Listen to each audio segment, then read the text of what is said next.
What I love about cybersecurity. Go. So I love the fact that as engineering groups are heading towards adopting technologies to make better products and better experiences, we as security teams must adopt and make sure that we align with them and support them and make sure that we don't put any business risk alongside the technology. It's time to begin the CISO Series podcast.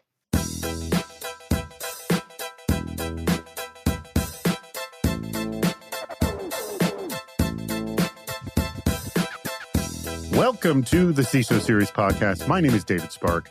I am the producer of the CISO Series, and joining me as my co-host, you know him, you love him, you can't get rid of him. His name is Mike Johnson. He is also the CISO over at Rivian. Mike, say hello to the nice audience. Hello, nice audience. David can't get rid of me, so I guess y'all are stuck with me too. You're stuck with him. Yes, we're available at CISOseries.com. If you want to go back and download and listen to all the archives of Mike Johnson, start at episode 1 to hear how bad Mike and I were. Oh, yes. And then work your way through to listen to us gradually improve over time. That's something you can do. There are people who have gone back and listened to episodes 1 through, and I don't want to hear them again. I love them. Happy they do it. Yes. Our sponsor for today's episode, brand new sponsor with the CISO Series, love having them on board. It is Panoptica, which is, you may not be aware of this, that is Cisco's cloud application security solution. And they're responsible for our guest today, who I will introduce in a moment. But first, Mike, I do want to mention that when we're recording this, CES is going on. Oh, yes. And I've attended CES many times. And it dawns on me, you know what CES is? A ton of incredibly cool new products that probably have absolutely no cybersecurity installed in them.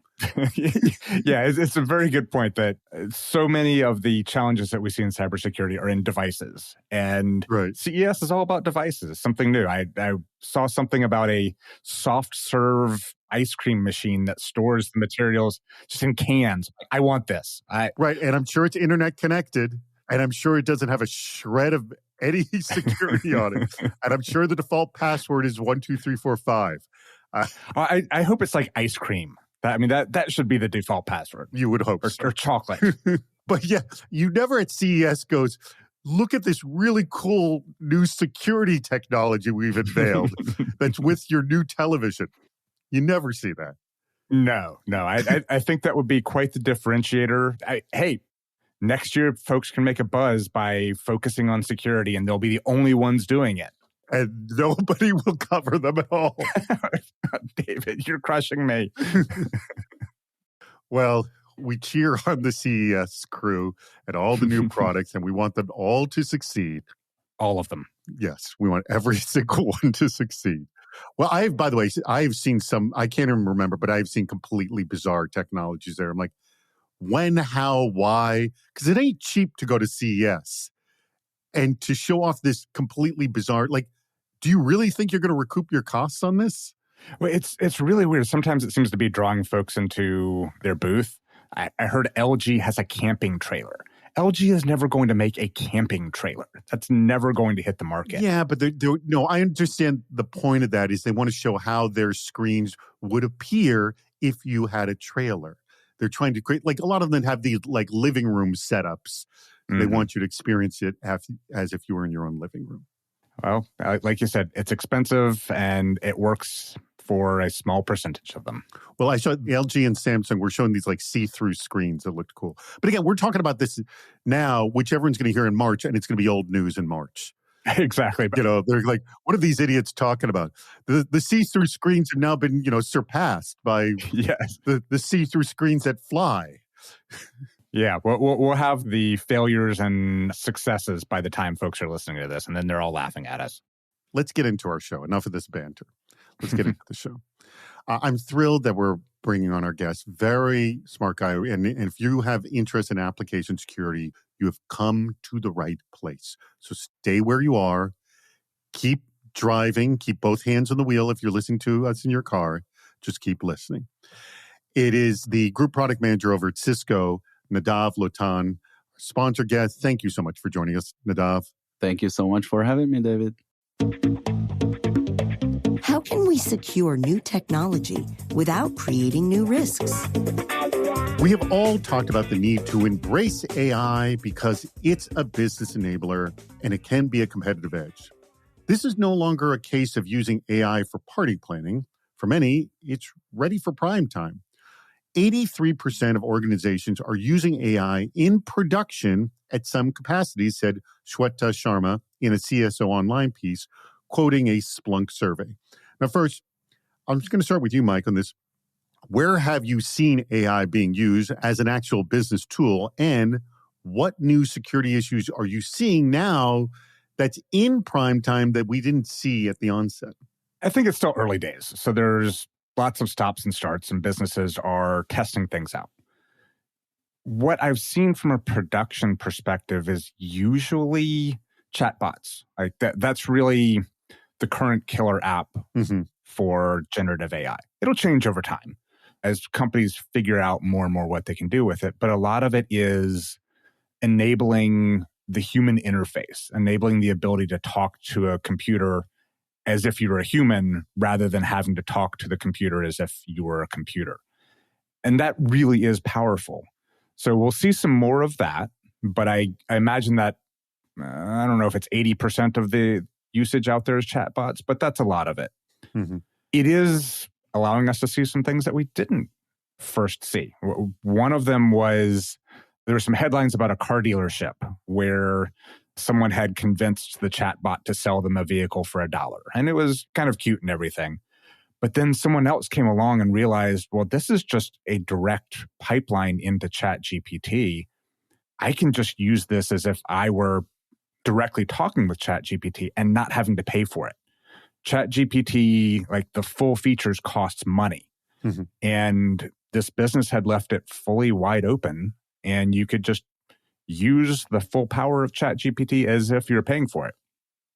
And we saw some of this theft of resources in the early days of cloud computing where... Yeah, that's immediately what I was thinking. Yeah, it's the same thing. This seems really low rent, though, this theft. Well, it is, but it's still theft. And it's still this company is going to have to pay OpenAI for this usage. So it's something that I didn't predict.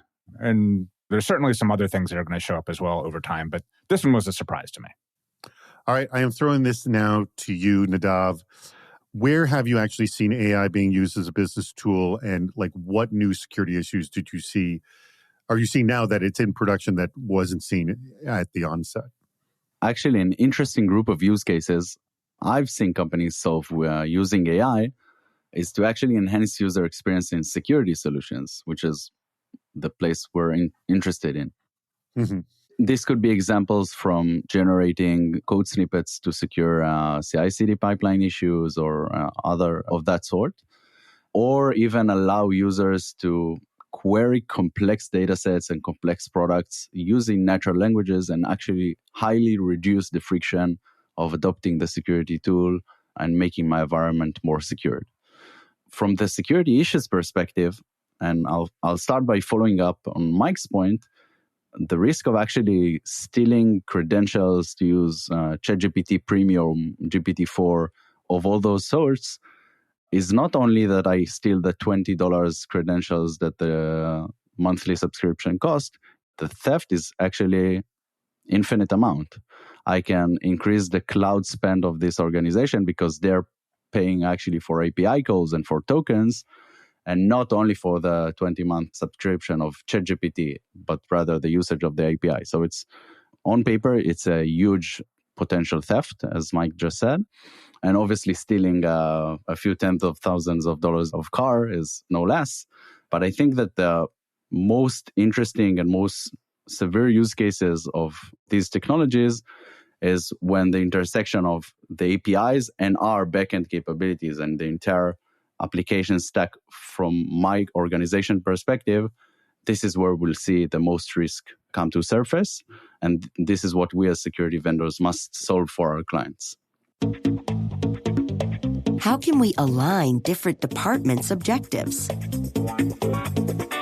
How can a security team address vulnerabilities in projects without resorting to being roadblocks to developers? This question came up in the CISO series. We had a recent cybersecurity subreddit, AMA, and Howard Holton, who's the CTO over at GigHome, commented that this comes down to an organizational issue.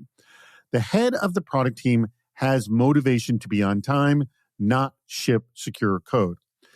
And to address this, Billy Norwood, who's the CISO over at FFF Enterprises, has seen success in encouraging secure development by framing it as improving time to market to management, because you won't have to duplicate work by fixing critical issues after they ship.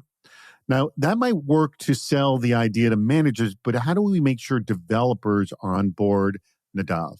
Yeah, so I think what security teams are usually tend to miss is the fact that shipping fast and shipping product value and security doesn't have to contradict one another. And I'm saying this both from a security vendor perspective, but also from a product leadership perspective, which usually might contradict one another. I think if we boil down how we convince and onboard developers to security, we can narrow it down to 3 segments. One of them is catching and preventing security findings early in the development lifecycle. No one wants to handle CVs in production. It's basically a huge pain, and we need to bring those to visibility really soon. The second point is to make sure that we educate developers when an incident happens, not by only opening the Jira ticket for them to fix the issue, but also try to educate them on the impact on their environment and the impact on the organization that the new CV in our environment has brought. This is something that I've seen work amazing to get engineering onboarded. And the third one is obviously we need to make sure that we set the guardrails and the policies and whenever we can as security teams to make sure that when engineers will make mistake, and they will, because the lack of expertise and because the lack of tolerance to that domain, we need to make sure that we catch them before they fall, actually. All right, Mike, I throw this question to you. We've addressed this many times on the show. What's your way of getting developers on board? Yeah, I think one of them quite a while ago, we had Kelly Shortridge on the show. Mm-hmm. And she recently wrote a book called Security Chaos Engineering that I've really been enjoying. And it talks about a few things in there. One is the guardrails that Nadav mentioned, and also taking it a step further into not only building the guardrails, but building the paved path. The idea of platforms and capabilities that actually make it easier for developers, that make it so that they can build something in the secure way, but it's actually helping them. Kelly was talking about a framework that Netflix built called Wally. And one of the neat things about it is it allows developers to launch an internet-facing app in 10 minutes. It just solves so many different problems for them, a lot of which actually aren't security related, but it also solves the security problems. So I really think the key of getting developers on board is make their lives easier. Nadav also mentioned finding bugs early. That makes the developer's life easier because they're in the code at the moment. It's in their mind. It's something they can go and address. I want to take this issue to what happens if the developers don't do their sort of security due diligence and an issue happens and it really points back to bad code. How do the developers feel about essentially being liable for a security issue? At the end of the day, these are bugs. It's been a very long time since I've been a professional developer, but what it comes down to is bugs don't feel good. It doesn't feel great to have a bug, be it a security vulnerability that results in an incident, or, it could be a performance bug that results in an incident. You could write some code that actually results in the entire site going offline, costing the company directly millions of dollars in a very short period of time. I just got to imagine it's demoralizing for a developer in any case. So one of the things that we try and do, especially in the more modern ways of thinking about security, is we do what are called blameless retrospectives. And a lot of that really is to try and make sure that the developer doesn't just curl in on themselves. Because when they do that, you don't really get the input or the feedback of what really happened. So we actually try and make it so they don't feel that way, so that we can actually move the entire organization forward. But that it's unfortunately a natural reaction. Nadav, what have you seen? Yeah, I can fully relate to what Mike just mentioned. And there are two parts or two methods of actually inputting a security breach. One of them is it's not my fault and it's not my responsibility, but I used a package that contains some CVE and it's now in production. Nothing to do about it to prevent it from a developer perspective, but we should put the guardrails to make sure it does not happen. The other side is actually when a developer actually inputs a bug, and this actually needs to be treated as an incident and not as a blaming event. We need to make sure that we fix it and this won't happen again. And if it will happen, then we'll catch it in time and make sure that it's handled correctly, but reduce the politics and reduce the noise and just make sure that we solve the issue in the most efficient way. Before I go on any further, I do want to mention our spectacular sponsor. That's Panoptica. That is Cisco's cloud application security solution. Provides end-to-end lifecycle protection for cloud-native application environments. And I know our listeners are in that space, so listen up. All right. So Panoptica empowers organizations to safeguard their APIs, serverless functions, containers, and Kubernetes environments. Panoptica ensures comprehensive cloud security, compliance, and monitoring at scale, offering deep visibility, contextual risk assessments, and actionable remediation insights for all your cloud assets. Powered by graph-based technology, Panoptica's attack path engine prioritizes and offers dynamic remediation for vulnerable attack vectors, helping security teams quickly identify and remediate potential risks across cloud infrastructures. A unified cloud-native security platform minimizes gaps from multiple solutions, providing centralized management and reducing non-critical vulnerabilities from fragmented systems. Panoptica utilizes advanced attack path analysis, root cause analysis, and dynamic remediation techniques to reveal potential risks from an attacker's viewpoint. This approach identifies new and known risks, emphasizing critical attack paths and their potential impact. This insight is unique and difficult to glean from other sources of security telemetry, such as network firewalls. So get more information on Panoptica's website. Here's the web address. It's Panoptica, spelled Panoptica.app. That's APP. Panoptica.app. Go check it out. It's time to play What's Worse? Nadav, are you familiar with this game? Absolutely. Two crappy situations. You will not like either one of them. But you have to decide which one's worse. I make Mike answer first. Mike, this one's a little involved, and it's from a new person who has not submitted in the past. So Great. Very excited to have someone new. It comes from Jake Hornreich of SDG Corporation. And here are the two scenarios. Scenario number one, you're locked out of a critical network device impacting company productivity. Your first call is to the vendor support line, but you quickly learn that you need to update your support plan to access premium troubleshooting. So after a couple of hours and additional costs, you finally get connected with an L3 technician who guides you to use an undocumented endpoint with a complex hard-coded password to regain control of the device. Though you're relieved as operations resume, you can't shake the feeling knowing you may be able to access other devices in a very similar way. Yikes. Yep. All right. Situation number two. Your team conducts a post-incident analysis to understand the scope and implications of the lockout. During the analysis, it is discovered that the same undocumented endpoint and hard-coded password were accessed months ago by an IP address originating from another country. Further investigation reveals that this unauthorized access was part of a more extensive hacking campaign affecting dozens of businesses, including yours. Now, though, you find no significant impact from the event to your business, but the shortcut you paid for to regain access to your network was also a 0 day. Which situation is worse?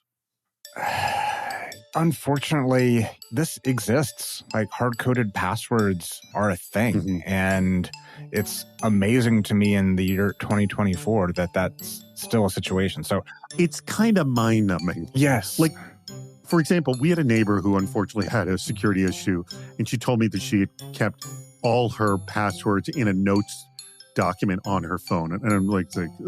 Then I think, but then again, there's hard-coded passwords out there. How much different is this? I think what's worse of those two is that there are hard-coded passwords out there. Yes. But between these two, the way that I see it is, in the first scenario, there's been no obvious incident. There's not something going on in the wild. It's not clear that attackers know this hard-coded password. Right. It's just, oh my God, this is an ugly vulnerability that could be everywhere. Yeah, I am not happy about this. And that then becomes a very different conversation with my vendor. Yes. But the second one, it's very clear that there are adversaries who know this password and are using it. And even though there's not been any current impact, you do your investigation, you realize, okay, they maybe just verified that the thing worked. They might come back later, but right now it seems okay. But at the end of the day, what matters is it's out there, they're aware, they can use it at any time. And that's really the worst of these two, is this thing exists and it is known to at least one attacker out there. All right. So what we're also discussing, this is a what's worse of two levels of uneasiness. Yes. All right. I'm throwing this to you, Nadav. Nadav, you're ready to answer. You agreeing or disagreeing with Mike? I fully agree with Mike. I think that the most fearsome part of the second option is the fact that the breach has happened and might happen again, and it's tangible. We can see it, we can feel it, we can understand the impact on the organization, but to double down on the risk, we might don't even know what an attacker did in our system entirely. So they might get access to internal data that doesn't need to be exposed and find a tricky way to get it out. And by assuming that they have been inside our environment, this is the worst of the two, in my opinion, even though the first one is not good at all. So I fully agree with Mike. All right. I like this. This was an interesting one because usually when we have a what's worse scenario, it's like a definitive it's happened. Right. But this is just more of a level of uneasiness. On the flip side, you still might have to disclose that there was an incident. You have to make that decision. Mm-hmm. And the way that gets written is, we have no evidence that customer data was impacted. And that is very uneasy feeling, both to say and to also hear. Please, enough. No, more. Today's topic is value of the platform play. I'm actually thrilled that we're having this conversation because, oh my God, this conversation comes up again and again and again. And I think it's evolved. So the traditional argument we've heard about the platform play is you choose a platform of tools over best of breed has been the situation of integration, that you're going to get a better situation of integration when you have a platform play. But recently, I've heard many CISOs say that it's actually a cost issue around training. They can't afford to train their teams across so many tools. So, Mike, what have you heard enough about with the value of the platform play outside of what I just said? And what would you like to hear a lot more? I've been reflecting a lot on this recently. I think you just said it very well of it's evolved. A lot of our ways of thinking about platform providers are the old days, where they were good at nothing and you would go and spend a whole lot of money and you really got nothing other than the fact that you were only writing one check. That is a good point, in that I think the platform play years ago was truly subpar versus best of breed. It wasn't platform versus best of breed. And I don't think that's the case anymore. Exactly. I think it's gotten a lot better. And so what I really want to hear, what I think we hear too much of, is just dismissing the platform play, just assuming that it's bad. And I think we should change our perspectives on that. And that brings me to what I would like to hear more of is one of the big advantages of a platform provider is you have relationship with one vendor and you're really able to work that partnership. That is a good point. Just imagine trying to maintain that across 3, 4, 5 vendors. That's a juggling trick. You can't do it. You will not have as good of a relationship. So I'd really like to hear more about taking advantage of that partnership you can get with a platform play. I didn't think about the relationship angle. All right, I'm going to throw this one to you, Nadav. And no surprise, Cisco is totally a platform play here, but it is a more extensive story than we've heard before. So, Nadav, I want to start with what have you heard enough about with the platform play, and what would you like to hear a lot more? Yeah, so I definitely heard enough about the fact that it cannot be that a platform can do a better job than a best-of-breed solution. I tend to disagree, because platforms today have to keep up with the best-of-breed solutions and make sure that they often buy the best of breeds too. I should also mention that. Yeah. This was my next point. That if a best-of-breed is actually defeating a platform in the market, you'll presumably see an acquisition or a very tightly coupled integration to make sure that the platform can deliver the value of the best-of-breed solution in one way or another. And by getting a platform, you actually get as you said before, David, the integration, which can create much richer use cases of noise reduction and visibility, which creates far more value from my perspective. So this is what I heard enough of. The thing that I want to hear more is that platforms are playing some sort of an open garden approach. We've seen this in other domains. You can look at on the observability space, where tools are opening themselves to integration to third-party services and not only to siloed solution inside the platform. So this is where a lot of value gets created. You support the startup ecosystem of creating new capabilities, but you also allow them to integrate into the platform, to get leads, to get visibility into one single pane of glass, as we call that. But you also need to make sure that as a platform, you are the one to consolidate all findings, and you're responsible for the noise reduction, and to make sure that the security persona can have at least one dashboard that he consumes the data from, even though it might contain data sources from multiple solutions. From your customers, what have you heard customers say to you? Goes, now that we're using this platform, we're not doing this, or we can now do that, or this headache is gone. Like, what have you heard from them? So it's mostly around prioritization. Visibility they have by using multiple tools or our solution. But when you have a way of looking at security from one single prism perspective, you get to a point when you can ignore all the noise, ignore the thousands or tens or hundreds of thousand security incident issues that you have in all of your stack, and focus on the few things that matter most. So if I'm a security persona that starts my day and I open my product or another vendor's product, I need to be able to, in a few seconds, understand what are my top critical missions for today and handle these. And this is something that we heard from customers that is just changing the way they handle security. Attention CISOs, your expert opinion is needed. We've talked about the need to update policies to better account for the new LLM-based tools. But what about using those tools to actually write the policies themselves? I've heard many CISOs do this. So Alex Haynes, who's the CISO at IBS Software, said in a dark reading piece that he found Google Bard to be effective for updating and making his existing policies more readable. Mike, have you used AI tools to write policies? And if so, what's an effective use? And do you see any pitfalls with this seemingly more efficient process? So I do think generative AI is great at summarizing. You can give it a large block of text, pages long, and say, hey, well, what does this really say? And so summarization is something that they're really good at. I have fed our policies into generative AI to just kind of get a feel for what does a summarization look like. I don't know that using it to write policies is particularly interesting, though. Essentially, what you're doing is copying and pasting from public repositories. It's not really giving you anything of real value at that point. But doesn't that get you a good running start? But so does copying and pasting from some public repository of policies. It's no real different.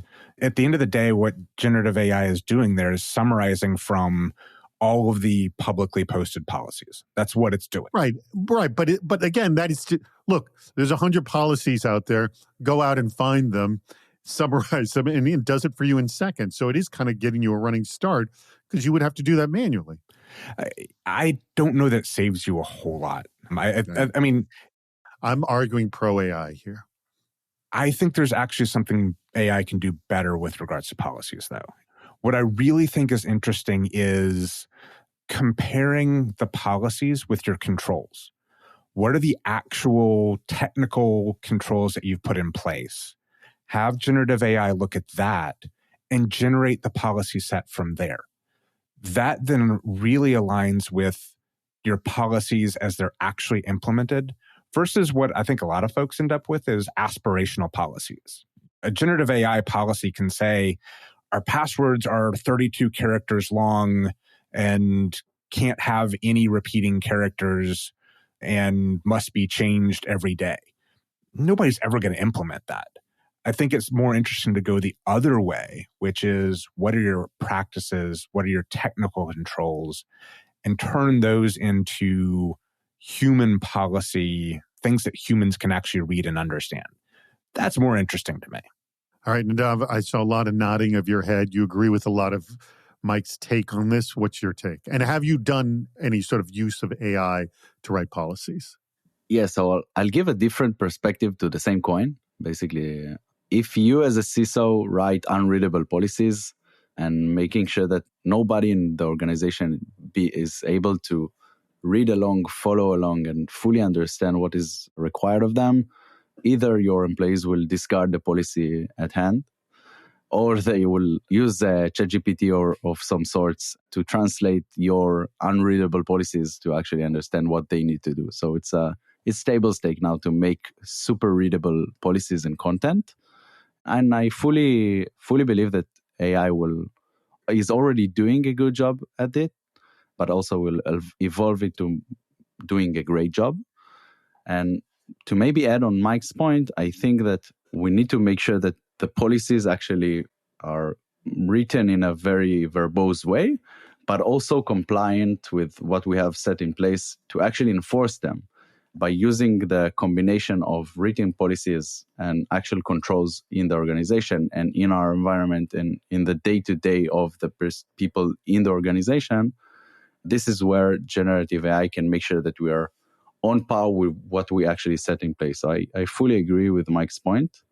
Regarding these are the controls I have, build a policy around these controls.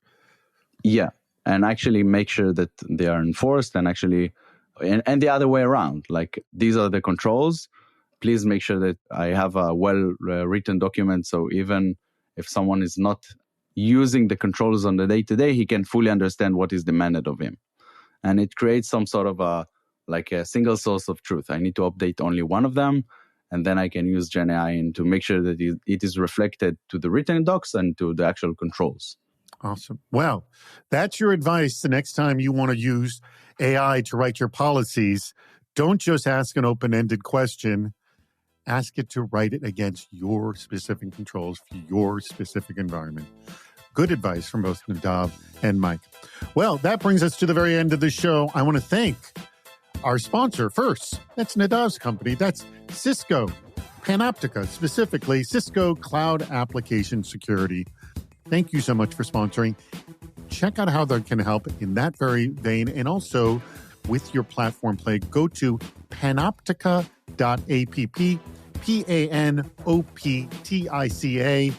panoptica.app. Check them out. All right. Nadav, I'll let you have the very final word. But first, Mike, any last thoughts? Nadav, thank you for joining us.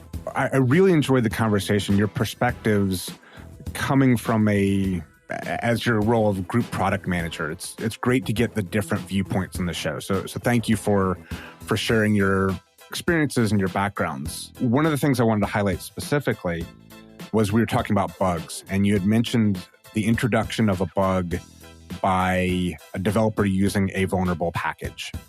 And I think it was really good insight that that's not really the developer's fault, but that's something that we as security teams should help protect against. We should make sure that the impact of that is not going to be hard on the company. So I think there was just a really good nuance there that I don't think we think enough about, that we really do need to help the developers. So thank you for that perspective. Thank you for coming on the show. I really enjoyed the conversation. Thank you very much for having me. I highly enjoyed the conversation as well. I want to maybe reflect on the part that security incidents will happen, and we need to either address them before they hit production and before they make a radius blast. But if they do, we need to make sure that it's handled in the most efficient way.